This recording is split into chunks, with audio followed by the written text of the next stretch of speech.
Your Excellencies, the lecturer of English elementary lesson, and for all my brother and my sister in one struggle. Assalamualaikum warahmatullahi wabarakatuh. Introduce myself. My name Zomantara Kasyapa Hadi from class 1B of Arabic language and literature. Now I will explain some chapter for a text of middle term examination. Okay, now I will begin explaining chapter by chapter, and for the first chapter I want to explain the greeting friend and the greeting stranger. Dari kalimat tersebut kita bisa mengambil makna. Greeting itu diambil dari bahasa Inggris yang artinya sapaan. Jadi judul ini menjelaskan tentang tata cara menyapa seseorang, baik yang dikenal maupun tidak dikenal.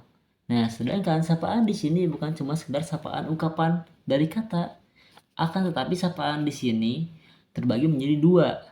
Yang pertama, sapaan secara lisan atau word atau sentence. Yang kedua adalah sapaan menggunakan bahasa tubuh.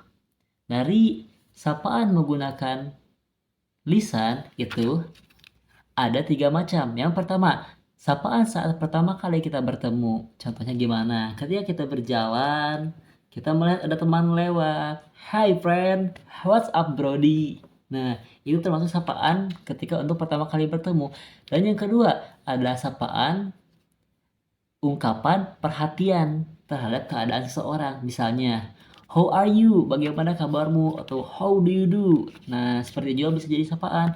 Dan kemudian yang ketiga adalah ucapan selamat yang mengungkapkan atau yang memaknai situasi atau keadaan atau waktu pada tertentu. Misalnya, teman ngelewat, hi good morning. Misalnya kalau malam hari, hi good evening. Nah, dan kemudian yaitu sapaan menggunakan bahasa tubuh. Coba ada yang tahu gak bagaimana cara menyapa dengan bahasa tubuh? Oke, benar. Yang pertama yaitu dengan melambaikan tangan. Melambaikan tangan sudah biasa atau telah familiar di kalangan kita. Kenapa? Karena setiap kita melewati jalan juga banyak orang-orang yang saling kenal melambaikan tangannya untuk menyapa. Kemudian yang kedua yaitu berjabat tangan. Kita selaku muslim pasti sudah tidak aneh dengannya namanya berjabat tangan. Dalam bahasa Arab dikatakan at-tasofah, bersalaman. Nah, kita selalu bersamaan dengan orang kita kenal, ataupun setelah kita sholat kita masih bersalaman dengan kanan kiri. Seperti itu. Untuk apa fungsinya? Untuk memperkuat tali silaturahmi, untuk saling menyapa. Nah, seperti itu. Kemudian gerakan tubuh atau bahasa tubuh yang ketiga yaitu mengangguk. Nah, mengangguk di sini seperti apa? Misalnya, kita sedang duduk atau kita sedang berdiri, tiba-tiba ada guru melewat, tapi kita tidak sempat untuk salam atau cium tangan. Bagaimana caranya? Kita mengangguk untuk sopan, lebih tunduk ke bawah. Kenapa? Itu sebagai tanda penghormatan. Sapaan juga.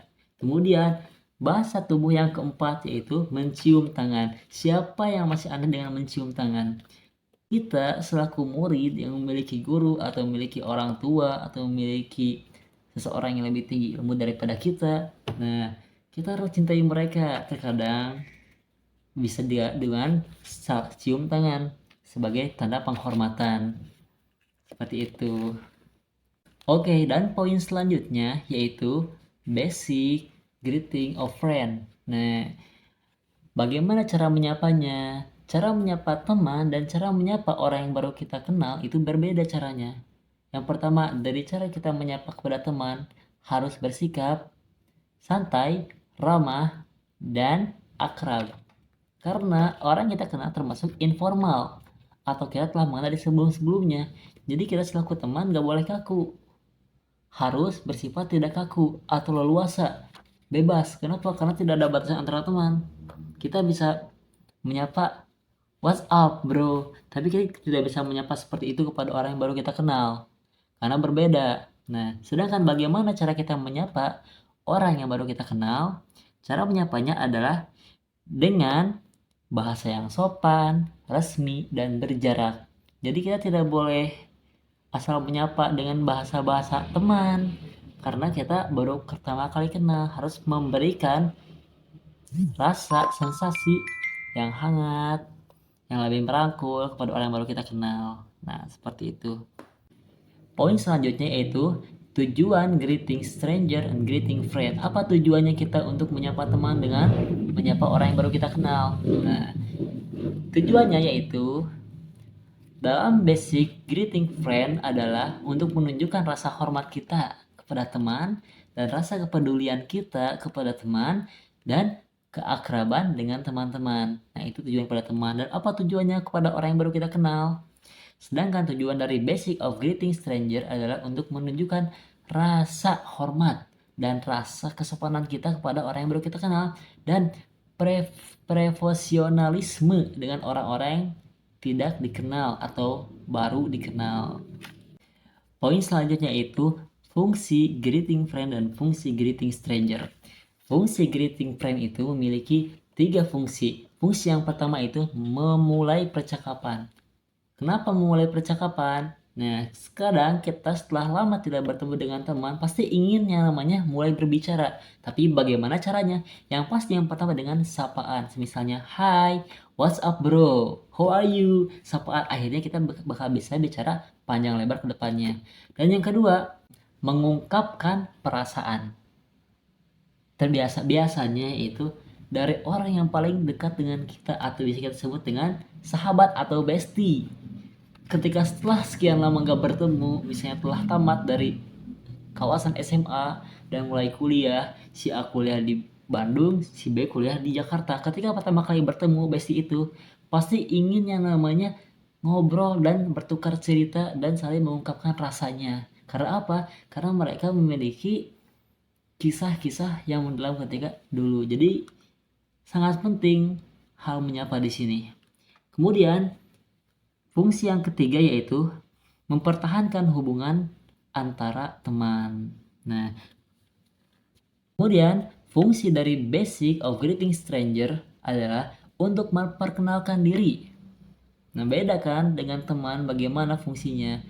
Ketika untuk sapaan kepada orang yang baru kita kenal itu berfungsi sebagai perkenalan diri. Misalnya kita belum kenal, tapi kita pengen kenalan, pasti pertama dengan sapaan. Kalau enggak assalamualaikum, hi, how are you today? Dari awal sapaan pasti membuahkan yang namanya perkenalan untuk orang yang belum dikenal. Kemudian fungsi yang kedua yaitu menanyakan informasi dasar. Misalnya kita sedang berangkat ke kota mana, kita gak tahu jalan.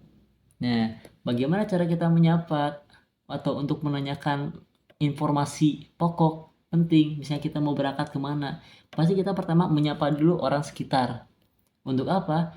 Agar kita bisa menanyakan informasi yang kita butuhkan. Dan fungsi yang ketiga yaitu untuk menciptakan kesan yang baik di pertemuan pertama kali. Nah, dalam sebuah perkenalan, kita harus membuahkan atau menciptakan kesan yang baik di awal kali pertemuan. Kenapa? Karena jika awal kita pertemuan telah membuat sensasi yang buruk atau kesan yang buruk, maka biasanya kedepannya juga sama buruk gitu. Bagaimana contoh ucapan salam kepada teman dan kepada orang yang baru kita kenal? Nah, berikut ini contoh-contoh sapaan kepada teman dan orang yang baru kita kenal. Kepada teman, what's up brody? Yo, how's it going? How are you been? What's now? Dan bagaimana sapaan kepada contoh sapaan kepada orang yang baru kita kenal? Nah, hello, how do you do? Nice to meet you. And etc. dan lain sebagainya. Baik, kita akan melanjutkan kepada pembahasan bab kedua yaitu question, yes or no, and information question. Kita bisa ambil garis besarnya bahwasannya judul ini membahas tentang pertanyaan. Sebelum kita membahas lebih lanjut, apa itu pertanyaan? Ada yang tahu?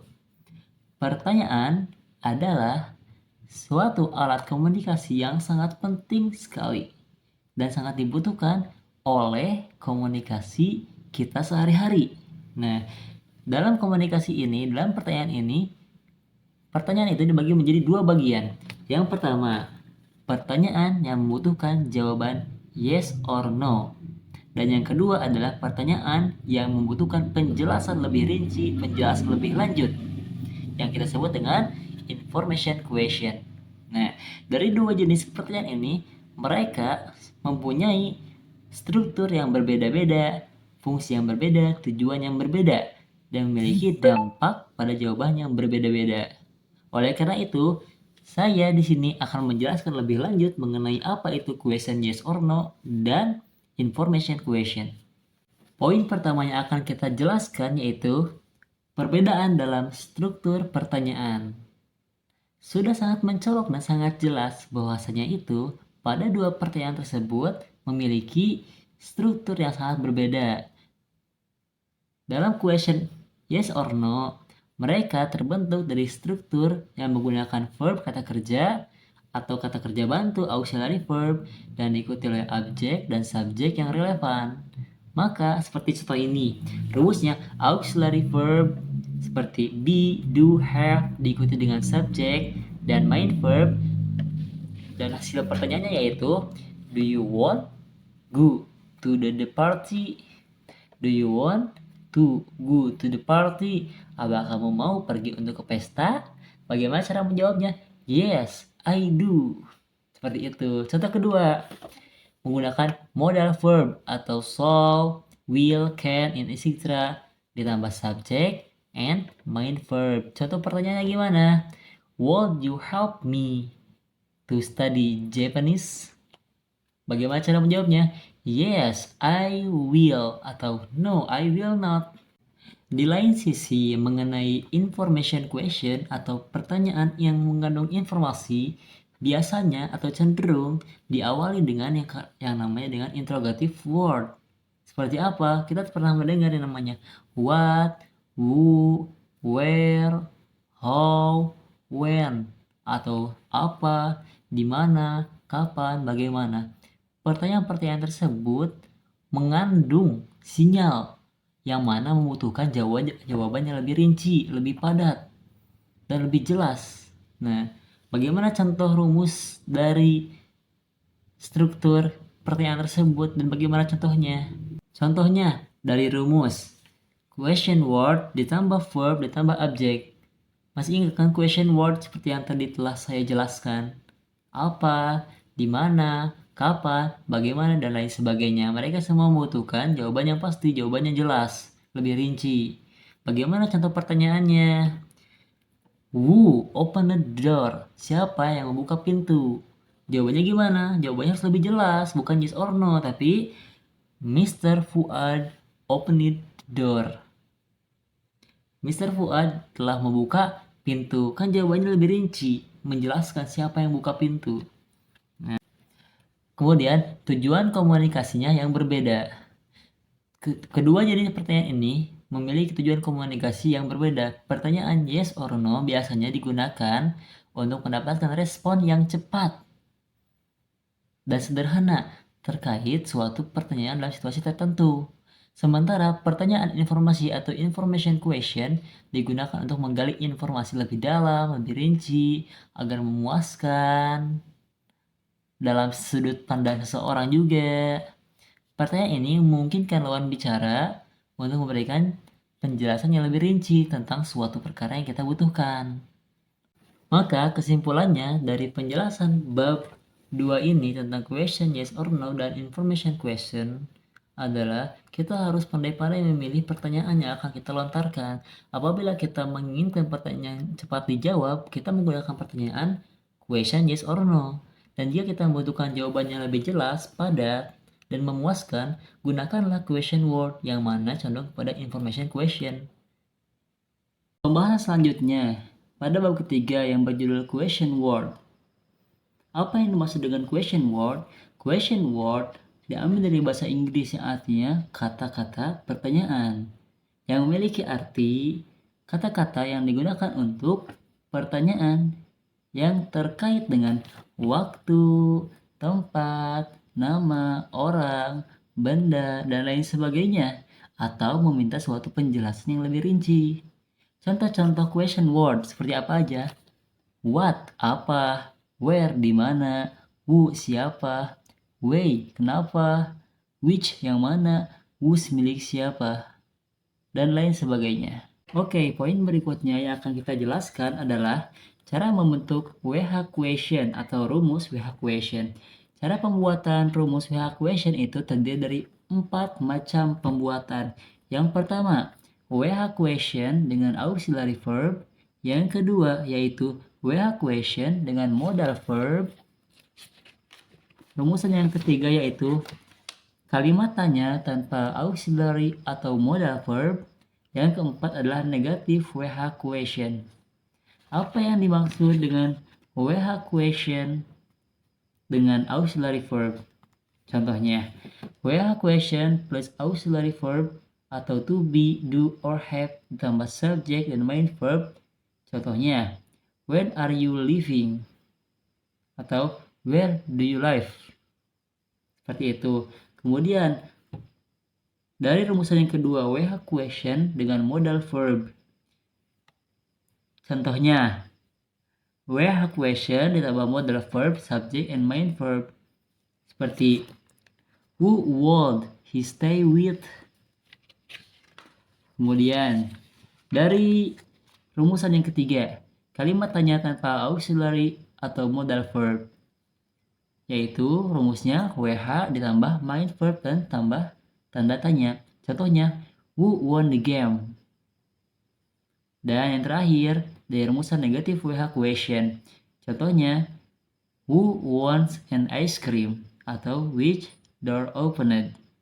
Dan poin selanjutnya yaitu macam-macam question word. Kita urai lagi dari awal. Question word itu ada banyak. Disebutkan di sini. 1. What, who, when, where, why, which, was, whom, and how. Kita uraikan dari nomor 1 yaitu what. What itu artinya apa? Fungsinya apa what? What itu digunakan untuk pertanyaan ketika kita ingin mengetahui suatu hal. Seperti benda, nama, benda, atau pekerjaan, atau apapun itu. Contohnya, what did you buy? Kemudian, yang kedua adalah who. Who itu adalah siapa? Maksud dari pertanyaan apa? Di mana pertanyaan ini digunakan untuk menanyakan seorang yang melakukan tindakan atau perbuatan. Contohnya, who is water the plant? Who is watering the plant? Seperti itu. Kemudian, dari yang nomor 3, when. Artinya, kapan? Kalimat tanya ini digunakan untuk menanyakan tentang waktu kejadian. Contohnya, when does he usually study? Kemudian dari yang nomor 4 adalah where. Where itu memiliki arti di mana yang digunakan untuk menanyakan pertanyaan tentang tempat, arah, dan tujuan. Contohnya, where does Prilly live? Kemudian yang nomor 5 adalah why. Why memiliki fungsi pemakaian untuk menanyakan alasan perbuatan atau sebab. Contohnya, why do you sleep day? Kemudian, question word nomor 6 yaitu which. Which itu digunakan untuk menanyakan pilihan. Contoh soalnya, I have 2 pens. Aku memiliki 2 pulpen. Which pen do you want? Pulpen mana yang kau mau? Kemudian, question word yang ketujuh yaitu whose. Apa yang dimaksud dengan whose? Whose itu untuk mengajukan pertanyaan tentang kepemilikan. Contoh soalnya, whose key is this? Siapa pemilik kunci ini? Dan question word yang ke-8 yaitu whom. Apa yang dimaksud dengan whom? Whom itu digunakan sebagai objek kata kerja atau preposisi objek. Contohnya, whom did you see? Siapa yang telah kau lihat? Dan yang terakhir adalah how. Apa yang dimaksud dengan how? Atau secara mana atau bagaimana? Kalimat how ini digunakan untuk menanyakan keadaan atau cara transportasi yang dipakai, bilangan, jumlah, jarak, dan mengetahui tentang berapa lama. How itu terbagi menjadi 3 bagian, diantaranya how much, how many, dan how often. Yang dimaksud dengan how much adalah digunakan untuk menanyakan jumlah yang tidak bisa dihitung. Apabila how many digunakan untuk menanyakan jumlah yang bisa dihitung. Dan how often digunakan untuk menanyakan seberapa sering suatu hal itu terjadi. Contoh, how did you come to school? Kemudian, how many people come? How old are you? How much of the shoes? Ada sedikit kutipan dalam bab ini yang menjelaskan tentang dua question word, yaitu who dan whom. Apa perbedaan antara who dan whom? Berikut penjelasannya. Who itu dipakai untuk menanyakan seorang subjek dari pertanyaan tersebut. Dan apabila whom itu menanyakan tentang objek dalam pemakaian sehari-hari. Who sering juga dipakai untuk objek dari suatu kata kerja. Who dan whom terdapat dalam pertanyaan langsung. Dalam pertanyaan yang tak langsung, klausa benda dan klausa sifat. Meskipun penggunaan whom semakin jarang dalam bahasa sehari-hari, pemahaman tentang perbedaan ini bisa berguna. Jadi seperti itu pembahasan tentang question word. Oke, kita lanjut pada pembahasan bab ketiga, yaitu tentang basic sentence atau dasar sebuah kalimat. Pengertian dasar sebuah kalimat atau basic sentence, kalimat yang hanya mengandung satu klausa saja, yang mana klausa tersebut memiliki unsur utama, terdiri dari yang pertama, subjek dan predikat.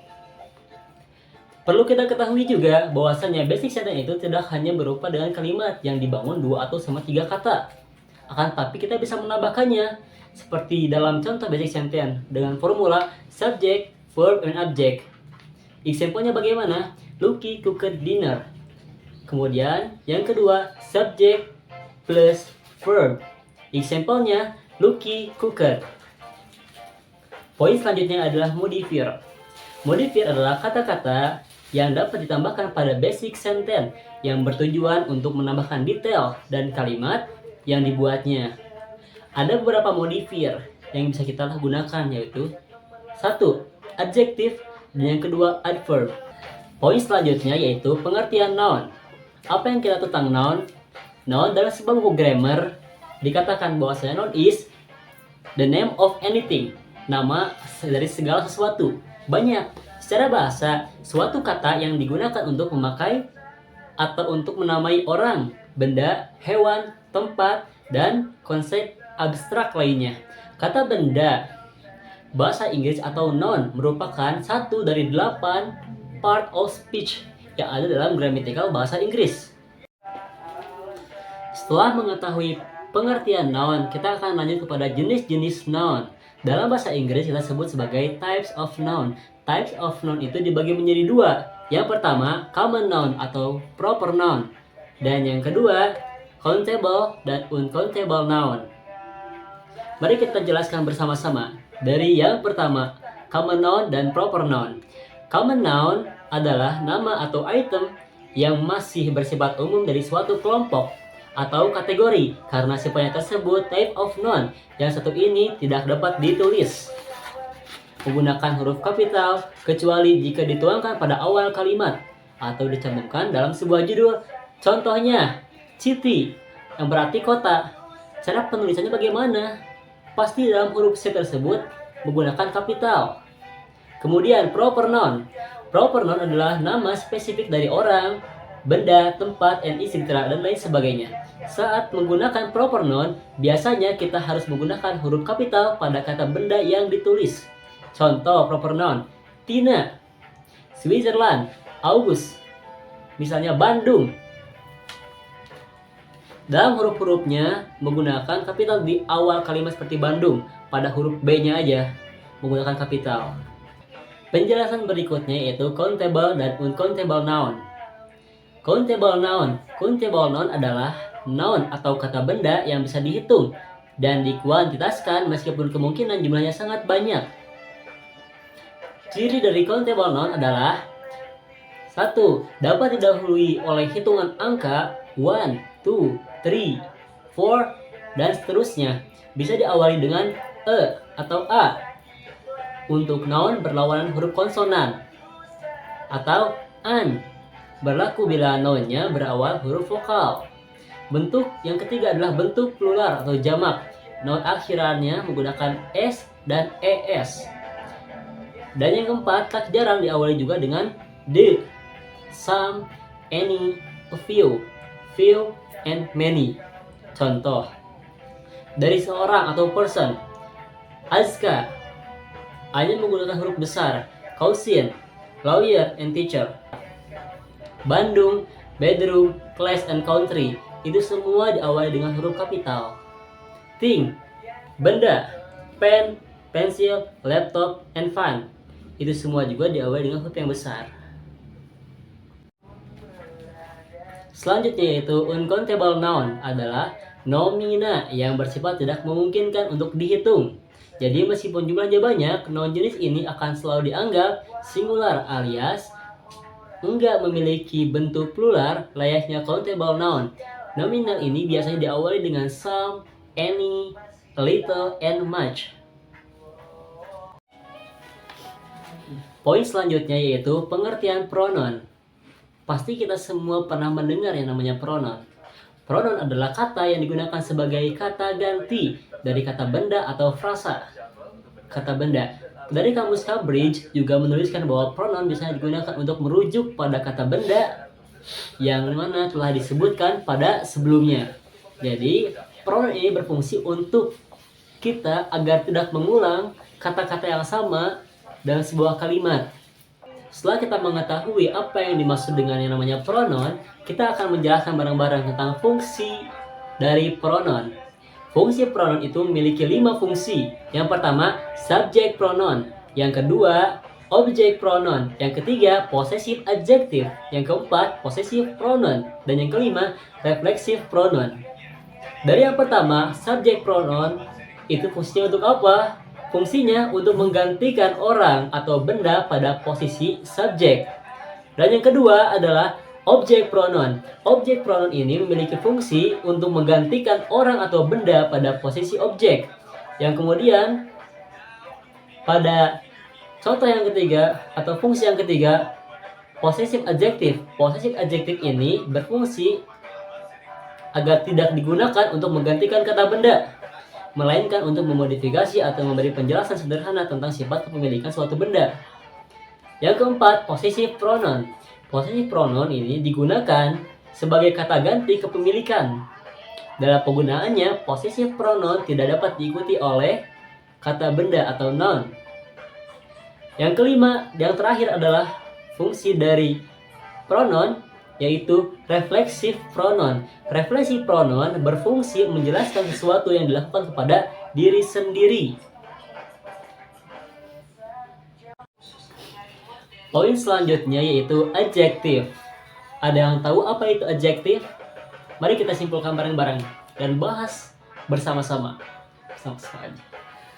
Adjective atau kata sifat adalah kata yang digunakan untuk kata benda untuk menjadi menerangkan kata benda.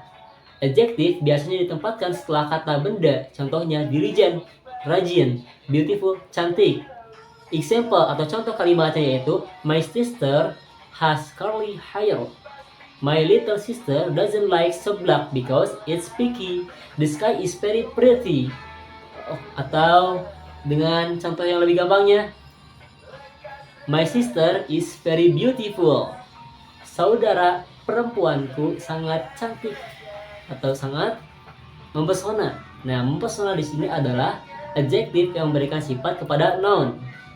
Macam-macam adjektif. Adjektif memiliki 6 macam. Di antaranya yang pertama itu possessive adjective, yang kedua descriptive adjective, yang ketiga nominal adjective, yang keempat quantitative adjective, yang kelima proper adjective, dan yang terakhir distributive adjective. Adjective atau kata sifat adalah kelas kata yang mengubah nomina atau promina, biasanya dengan menjelaskan atau membuat sebuah menjadi lebih spesifik. Sifat kata dapat menerangkan kuantitas, kecukupan, urutan, kualitas, maupun penekanan suatu kata. Contoh kata antara lain adalah keras, jauh, dan kaya. Oke, kita lanjut kepada pembahasan selanjutnya yaitu judul ke-6, yang mana judul ini memiliki arti present tense. Untuk membahas lebih jauh dan lebih detail, kita akan membahas bersama-sama apa yang dimaksud dengan present tense dan apa jenis-jenisnya. Present tense adalah terbagi menjadi dua kata, present dan tense. Tenses adalah suatu penyesuaian antara bentuk kalimat untuk menjelaskan suatu peristiwa dari suatu predikat waktu. Secara sederhana, tenses dibagi ke dalam 4 bagian waktu. Salah satunya present tense dan yang lainnya seperti past tense, future tense. Maka tenses yang menggunakan kata present digunakan untuk menyatakan suatu peristiwa yang terjadi di masa kini atau sedang berlangsung. Dalam penggunaan present juga terbagi menjadi 4 yaitu simple present tense, yang kedua present continuous tense, yang ketiga adalah perfect present tense atau present perfect tense, dan yang keempat yaitu present perfect continuous tense. Kita bahas dari yang pertama yaitu simple present tense. Simple present tense secara bahasa simple artinya sederhana, dan tenses adalah suatu kalimat. Jadi secara istilah yaitu kalimat yang sederhana. Poin selanjutnya adalah fungsi simple present tense. Fungsi simple present tense bagi menjadi 3 fungsi. Yang pertama, general truth, kemudian habitual activities atau permanent situation. Yang terakhir yaitu comment atau introduction. Dari fungsi general truth, kita bisa ambil makna. Maknanya itu merupakan fakta atau pernyataan yang selalu benar. Contohnya, the sun rise in the east and the sets in the west. Matahari terbit di sebelah timur dan terbenam di sebelah barat. Kita menggunakan present pada kalimat tersebut. Karena apa? Karena memiliki arti yang memang pernyataan itu benar, adalah fakta yang selalu berulang berkali-kali setiap harinya. Kemudian yang kedua fungsinya yaitu habitual activities atau permanent situation. Habitual activity atau permanent situation yakni kegiatan yang menunjukkan suatu kebiasaan atau situasi yang berulang-ulang dan tidak berubah. Contohnya, she take the bath twice a day. Dia mandi 2 kali sehari. Pada kalimat tersebut menyatakan bahwa suatu kegiatan yang diulangi berkali-kali dalam satu waktu, tapi tidak berubah. Fungsi ketiga adalah comment introduction. Comment introduction kalimat simple present tense yang berfungsi juga untuk menyatakan perintah atau instruksi. Sehingga kita sering melihat sebuah perintah atau instruksi dengan menggunakan kalimat present, yaitu simple present tense seperti open the door, buka pintu. Dalam kalimat open the door kita menggunakan present. Dalam bab simple present tense pasti kita bertanya-tanya bagaimana cara merumuskan, membuat struktur kalimat tersebut. Sekarang kita akan menjelaskannya. Cara perumusan simple present tense itu dibagi menjadi 2, yaitu verbal simple present tense dan nominal simple present tense. Dari yang pertama yaitu verbal simple present. Verbal simple present yaitu kata kerja yang digunakan untuk menerangkan sebuah tindakan atau aksi. Berikut rumusnya. Ketika kita ingin membuat sebuah pernyataan yang positif, rumusannya menggunakan subject, verb 1 atau verb dengan menambahkan s atau es dan ditambahkan objek. Dan apabila membuat sebuah kalimat negatif, menggunakan subject ditambahkan dengan do or does, ditambahkan dengan not, dan verb 1 tambah objek. Dan interrogatif menggunakan kalimatnya do or does tambah subjek dan verb 1 dan objek, dan yang terakhir menggunakan kata tanya. Dalam simple present verbal, pola kalimat negatif dan interrogatif menggunakan verb auxiliary kata kerja bantu berupa do or does. Adapun ketentuannya sebagai berikut. Do itu digunakan untuk subjek I, you, they, and we. Kemudian does itu digunakan untuk subjek he, she, dan it. Penambahan s pada verb atau kata kerja hanya dilakukan apabila subjeknya orang ketiga tunggal seperti he, she, dan it. Penambahan es pada verb kata kerja dilakukan apabila kata kerja tersebut memiliki huruf akhiran seperti ss, sh, ch, x, dan o. Seperti miss. Kalimat miss tersebut akan berubah menjadi missis, dan go menjadi goose, dan watch menjadi watches. Contoh kalimat simple present tense verbal. Positif, he plays gadget. Dari kalimat negatifnya, he doesn't play gadget. Dan interrogatif, does he plays gadget. Kemudian yang kedua, nominal simple present atau kata kerja yang digunakan adalah to be yang menerangkan sebuah keadaan atau kondisi. Rumusannya, dalam membuat kalimat positif menggunakan subjek ditambah is, am, atau are. Kemudian 3 complement. 3 complement di sini adalah adverb, adjective, dan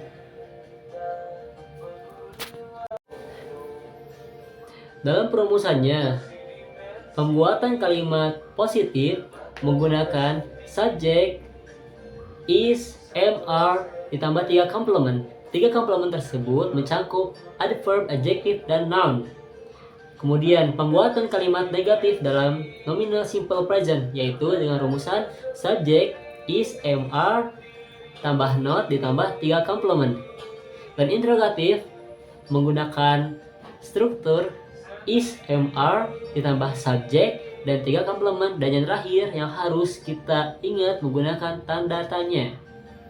Penggunaan kata kerja to be, is, am, are pada simple present nominal memiliki beberapa aturan sebagai berikut. Is digunakan untuk subjek he, she, it, dan am digunakan untuk subjek I, dan are digunakan untuk subjek you, they, we. Contoh kalimat simple present tense nominal, he is a teacher. Itu dalam sebuah kalimat positif. Kemudian dalam negatif, he is not a teacher. Dan dalam interrogatif, is he a teacher? Poin selanjutnya yaitu present continuous tense. Ada yang tahu apa itu present continuous tense? Present continuous tense ialah bentuk tenses yang dapat kamu gunakan untuk menjelaskan sesuatu yang menyatakan aksi yang sedang berlangsung selama berwaktu-waktu tertentu pada masa sekarang hingga ke depannya. Berdasarkan salah satu contoh kalimat yang sudah kita bahas di awal, kalau dalam bahasa Indonesia tense ini dipakai untuk menunjukkan aktivitas yang sedang dilakukan. Biasanya ditandai dengan kata lagi atau sedang. Dan fungsi-fungsi present continuous tense di antaranya 1. Things that are happening now, yaitu menunjukkan sesuatu yang sedang terjadi atau sedang berlangsung. Fungsi kedua, menyatakan sesuatu tindakan atau keadaan yang sedang berlangsung dalam periode waktu tertentu di masa sekarang. Biasanya diikuti oleh kata keterangan waktu seperti these days, this week, this month, dan lain sebagainya. Contohnya, we are learning English this month. Kita belajar menghafal bahasa Inggris pada bulan ini. Dan fungsi selanjutnya yaitu menyatakan suatu rencana atau janji yang sudah pasti akan terjadi di masa depan.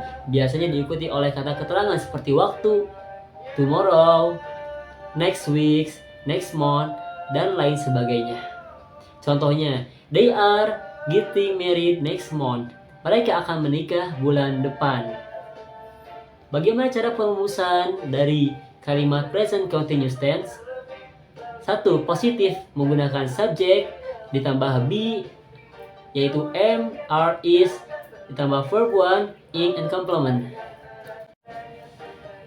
Kemudian cara pembuatan kalimat negatif yaitu menggunakan subjek dan be ditambah not, verb 1, ing, dan complement. Dan interrogatif yaitu menggunakan be di awal atau am, is, are, tambah subjek ditambah verb ing dan complement. Contohnya dari yang positif itu they are watching a movie. Dari negatif, they are not watching the movie. Dan interrogatif, are they watching the movie? Dan fungsi yang terakhir yaitu untuk menyatakan kejadian atau pengalaman hidup dan keterangan waktu tidak diperlukan. Kita bisa menambahkan kata keterangan ever atau never. Ever bermakna pernah dan never tidak pernah. Untuk menjelaskan pengalaman kita. Contohnya, have you ever visited her house? Apakah kamu pernah mengunjungi rumahnya? Contoh lainnya, I have never eaten sushi. Saya belum pernah makan sushi. Bagaimana cara perumusan kalimat atau pembuatan struktur kalimat pada present perfect tense? Sebagai berikut. Present perfect tense mudah dikenali karena penggunaan kata kerja bentuk ketika verb 3 menggunakan rumus berikut. Rumus verbal. Dalam pembuatan kalimat positif yaitu menggunakan subject ditambah have atau has dan verb 3. Dan pembuatan kalimat negatif yaitu subject ditambah have or has tambah not dan tambah verb 3. Dan untuk interrogatif menggunakan have or has tambah subject dan verb 3. Penambahan subjek tersebut bisa di subjek ditambah have subjek untuk pengingatan subjek ditambah have bisa disingkat menjadi else kutip V. Misalnya I have menjadi I kutip V gitu ya. They have, theys V. Nah, have digunakan sebagai subjek I, you, we, they. Has digunakan subjek he, she, it. Contoh kalimat dari positif yaitu I have eaten 5 times a day. Saya sudah makan 5 kali sehari. Dari kalimat negatif yaitu they have not sent our orders. Mereka belum mengirim pesanan kami. Dan dari kalimat interrogatif, have you called Andrew? Apakah kamu sudah menelpon Andrew? Rumusan nominal. Dari positif sentence yaitu menggunakan subjek ditambah has or have tambah been dan ditambah adjective, adverb or noun. Dan dari kalimat negatif menggunakan subjek ditambah has or have tambah not and been tambah adjective, adverb or noun atau 3 komplement. Dan dari kalimat interrogatif menggunakan have or has tambah subjek tambah been and 3 komplement yaitu adjective, adverb and noun. Dan tak lupa menggunakan kata tanya. Contoh kalimat dari positif, Intan has been here. Intan sudah di sini. Dan dari kalimat negatif, I have not been hungry. Saya belum merasa lapar. Dan dari kalimat interrogatif, have you been to Bali? Pernahkah kamu ke Bali? Poin selanjutnya yang akan kita jelaskan yaitu present perfect continuous tense. Ada yang tahu apa yang dimaksud dengan present perfect continuous tense? Oke, present perfect continuous tense adalah suatu bentuk kata kerja yang digunakan untuk mengatakan atau menyatakan aksi yang telah selesai pada suatu titik di masa lalu atau aksi yang telah dimulai dari masa lalu dan terus berlanjut hingga sekarang.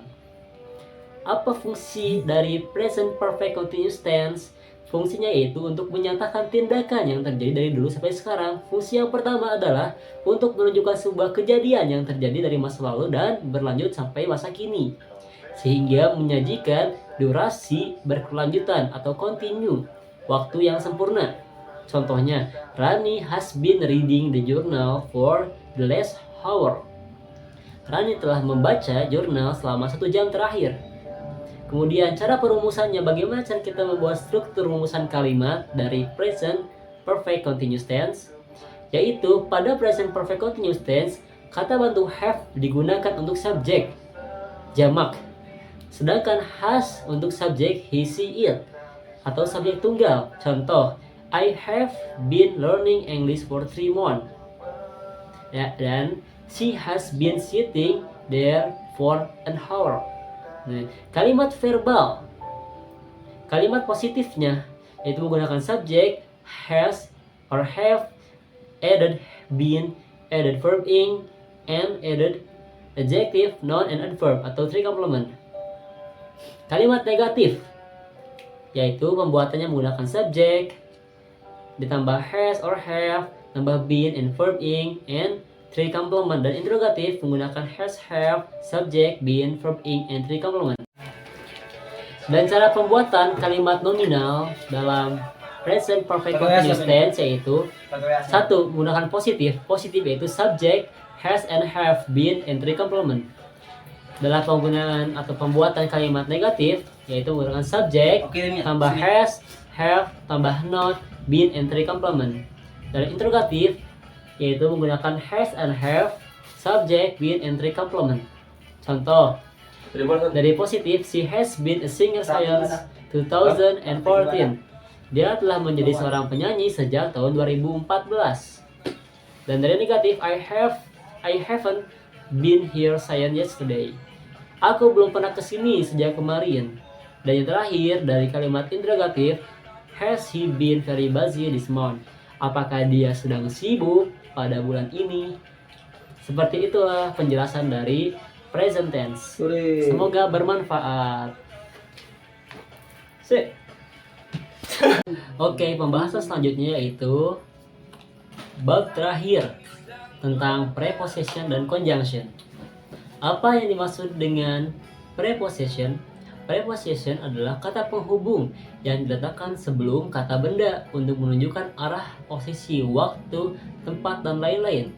Contohnya yaitu give that to me, berikan itu padaku. Di mana prepositionnya pada kalimat to atau pada. Dan apa yang dimaksud dengan conjunction? Conjunction secara makna yaitu kata hubung yang digunakan untuk menggabungkan kata frasa atau klausa menjadi satu kalimat. Contohnya, I like cooking and eating but don't like washing dishes afterward. Aku suka memasak dan makan, akan tapi aku tidak suka mencuci setelahnya. Preposition juga memiliki bagian-bagian tertentu, yaitu terbagi menjadi 6 bagian. Yang pertama, simple preposition. Yang kedua, double preposition. Yang ketiga, compound preposition. Yang keempat, participle preposition. Yang kelima, phrase preposition. Dan yang keenam adalah disguised preposition. Dan poin selanjutnya yaitu pembagian atau tipe dari conjunction. Conjunction dibagi menjadi 3 tipe. Yang pertama yaitu coordinating conjunction. Yang kedua correlative conjunction dan subordinative conjunction. Dari coordinative conjunction yang pertama memberikan contoh yaitu I didn't like pizza or a salad for lunch. Dan yang kedua correlative conjunction. Contohnya yaitu I am finished with both my English essay and my history essay. Dan dari subordinative conjunction, contohnya yaitu I can stay out until the clock strikes 12. Poin selanjutnya yaitu akan menerangkan tentang fungsi-fungsi dari preposition dan fungsi dari conjunction. Dari preposition terlebih dahulu, fungsi-fungsinya sebagai berikut untuk menunjukkan satu, waktu atau time. Contohnya, that shop opened at 7 o'clock. Nah, jadi toko itu buka ketika jam 7. Kemudian, fungsinya menyatakan tentang place or direction, tempat dan arah. Contohnya, she was born in Sydney. Dia telah lahir di Sydney. Mana yang disebut dengan prepositionnya di situ yaitu in. Dan yang ketiga, agent atau pelaku. Contohnya, this novel was written by Harper Lee. Novel ini telah ditulis oleh Harper Lee. Conjunctionnya ada pada kalimat atau pada kata by. Yang terakhir yaitu instrumental atau alat. Contohnya, I can make calligraphy with a brush. Aku bisa membuat kaligrafi menggunakan kuas. Yang kedua yaitu fungsi dari conjunction. Kalau tadi preposition, yang sekarang conjunction. Fungsinya yaitu untuk menyatakan yang pertama, penambahan atau kumulatif. Contohnya, she is both a teacher and a writer. Dia adalah teacher, seorang guru dan seorang penulis. Jadi memiliki makna ganda situ atau makna tambahan. Kemudian sebagai pilihan atau alternatif, contoh katanya, you can take either the white candy or the red one. Kamu bisa membawa salah satu dari permen putih atau permen yang merah. Yang ketiga yaitu pertentangan, adversatif. Contohnya, Mrs. Nia is humble but persistent, isn't it? Mr. Nia atau Nyonya Nia sangat humble gitu, akan tetapi saudarinya itu tidak. Yang keempat terakhir adalah kesimpulan atau conclusion.